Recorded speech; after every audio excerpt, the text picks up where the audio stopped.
बिस्मिल्लाहिर्रहमानिर्रहीम अस्सलामु अलैकुम वरहमतुल्लाहि वबरकातुहू। वेलकम टू क्लास 13 और ये क्लास है HTML एट्रीब्यूट्स के बारे में। इस क्लास में आपको पता चलेगा कि HTML की एट्रीब्यूट्स क्या होती हैं, उनको क्यों यूज़ किया जाता है और उनकी एग्जांपल्स जो हैं वो क्या क्या हैं। अभी तक जितने भी मैंने टैग्स कवर किए हैं उनके अंदर HTML का जो डिफ़ॉल्ट बिहेवियर था वो मैंने आपको शो करवाया था। जैसे हेडिंग्स के टैग थे, पैराग्राफ के टैग थे। लेकिन अगर आप इन HTML के टैग्स के डिफ़ॉल्ट बिहेवियर को अगर आप चेंज करना चाहते हैं तो वो आप एट्रीब्यूट्स के ज़रिए चेंज कर सकते हैं। ये एट्रीब्यूट्स जो हैं किसी भी टैग के साथ एडिशनल इंफॉर्मेशन प्रोवाइड करने के लिए या उस टैग के साथ उसकी कुछ सेटिंग्स होती हैं, उन सेटिंग्स को डिफ़ाइन करने के लिए हम एट्रीब्यूट्स का सहारा लेते हैं और एट्रीब्यूट्स को यूज़ करते हैं। तो नॉर्मली ये एट्रीब्यूट्स जो होती हैं ये HTML के स्टार्ट टैग के अंदर इनको डिफाइन किया जाता है और उनको लिखा जाता है। तो HTML की एट्रीब्यूट्स जितनी भी हैं वो पेयर की शक्ल में आती हैं, यानी एक उसका नाम होगा एट्रीब्यूट का, इक्वल टू का साइन होगा और उसके साथ इन्वर्टेड कॉमा में या सिंपल जो है आप उसकी वैल्यू जो है वो प्रोवाइड कर देंगे, यानी नेम इक्वल टू वैल्यू। तो इसकी एग्जांपल मैं आपको कुछ मैं आपको दिखा देता हूँ। यहाँ पर मेरे पास एक डॉक्यूमेंट ओपन है और ये HTML एट्रीब्यूट्स के लिए है और उसकी इन आउटपुट जो है वो साथ मैंने यहाँ पर ओपन करके रखी हुई है। तो यहाँ पर आप देख सकते हैं कि हेडिंग का टैग है, H1 की हेडिंग का टैग है और उसके अंदर कुछ मैंने यहाँ पर टेक्स्ट लिखा है और उसके टैग को मैंने बंद किया है। लेकिन यहाँ पर आप देख सकते हैं कि मैंने ID इक्वल टू 1 जो है यहाँ पर मैंने प्रोवाइड किया है। तो ये ID जो है ये एक एट्रीब्यूट है और इक्वल टू 1 जो है ये इसकी वैल्यू है। ID की जो एट्रीब्यूट है इसको हम किसी भी HTML के पेज के अंदर इसके टैग्स के अंदर इसके साथ इसलिए यूज़ करते हैं। ID की एट्रीब्यूट को HTML के टैग्स के अंदर हम इसलिए यूज़ करते हैं और हमें करना भी चाहिए ताकि हम इस H1 के टैग को या किसी भी टैग को यूनिकली आइडेंटिफाई कर सकें। इसलिए जो है ये ID की एट्रीब्यूट बहुत ज़रूरी है और इसको हमें यूज़ करना चाहिए। दूसरी एग्जांपल मैं आपको यहाँ पर दिखा देता हूँ कि ये एक पैराग्राफ का टैग है और पैराग्राफ के टैग के अंदर सेम मैंने फिर ID का जो टैग एट्रीब्यूट है उसको मैंने यूज़ किया है और ये स्टार्ट टैग के अंदर ही है। और अगर मैं इसकी आउटपुट आपको दिखाऊं तो ये जो H1 है, हेडिंग 1, ये आपको एज इट इज़ नज़र आ रही है। लेकिन आप ये सोच रहे होंगे कि ये ID की जो एट्रीब्यूट है ये नज़र नहीं आ रही, तो ये आपको नज़र नहीं आएगी। अगर आप इसको मैनिपुलेट करना चाहते हैं तो तब आप इस ID की एट्रीब्यूट को आप यूज़ करेंगे यूजिंग जावास्क्रिप्ट, तो ये नज़र नहीं आएगी। लेकिन इसकी जो एडिशनल इंफॉर्मेशन है वो आपने इस एट्रीब्यूट के टैग को यूज़ करके दे दी है। एक और एग्जांपल जो है एंकर टैग की है।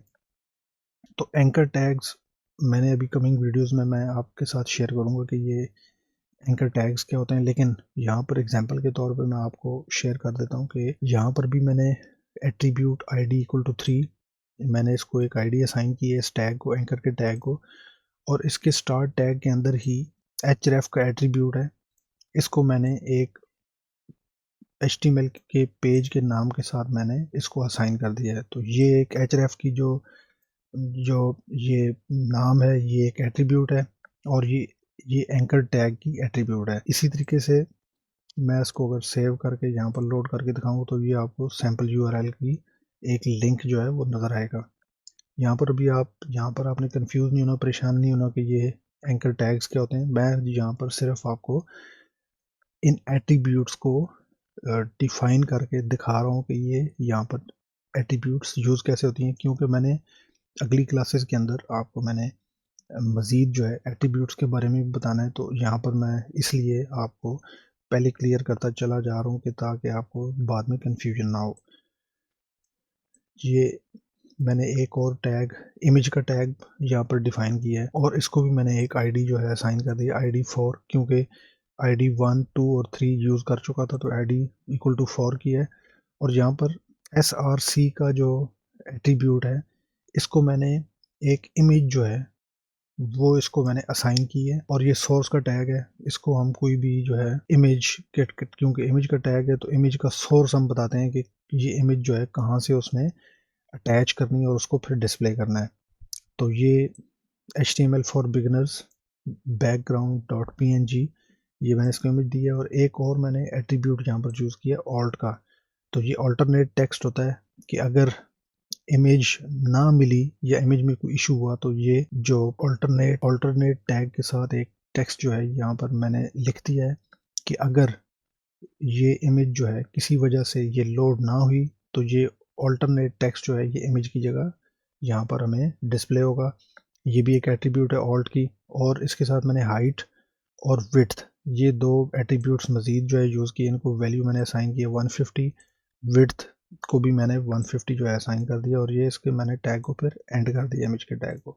तो इमेज के टैग को आगे मज़ीद मैं जो है अपनी क्लासेस में कवर करूँगा, लेकिन यहाँ पर आपको एग्जांपल के तौर पे शेयर करना था। इसको मैं सेव करके इसको लोड करता हूँ तो आपको ये देखें इमेज जो है नज़र आ जाएगा जो कि इसके साथ मैंने अटैच किया। लेकिन मैं अगर इसकी इमेज में इसके लिंक में थोड़ी सी चेंज कर देता हूँ और इसको मैं लोड करता हूँ तो ये देख लें ये इमेज लोड नहीं हुआ। तो इसकी जगह जो है ऑल्टरनेट टेक्स्ट जो है ये यहाँ पर इसने शो कर दिया है। और ये ऑल्टरनेट टेक्स्ट जो होता है वेब क्रॉलर्स के लिए बड़ा हेल्पफुल होता है कि वो इमेज को तो क्योंकि नहीं पढ़ सकते लेकिन उसके जो साथ अटैच होता है टेक्स्ट उसको वो पढ़ सकते हैं और उसके ज़रिए वो अपने पास इस इमेज की जो है इंडेक्सिंग करते हैं और फ्यूचर रेफरेंस के लिए उसको अपने पास सेव कर लेते हैं। तो आज की क्लास में हमने एट्रीब्यूट्स को कवर किया है और ये एट्रीब्यूट्स इंशाल्लाह आगे मज़ीद क्लासेस में चल के आपको बहुत ही हेल्पफुल होगा।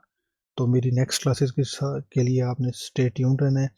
और पिछले जो लेक्चर्स हैं अगर आप क्लासेस को नहीं देखा तो वो क्लासेस जो हैं आप व्यू कर सकते हैं और उससे इंफॉर्मेशन ले सकते हैं।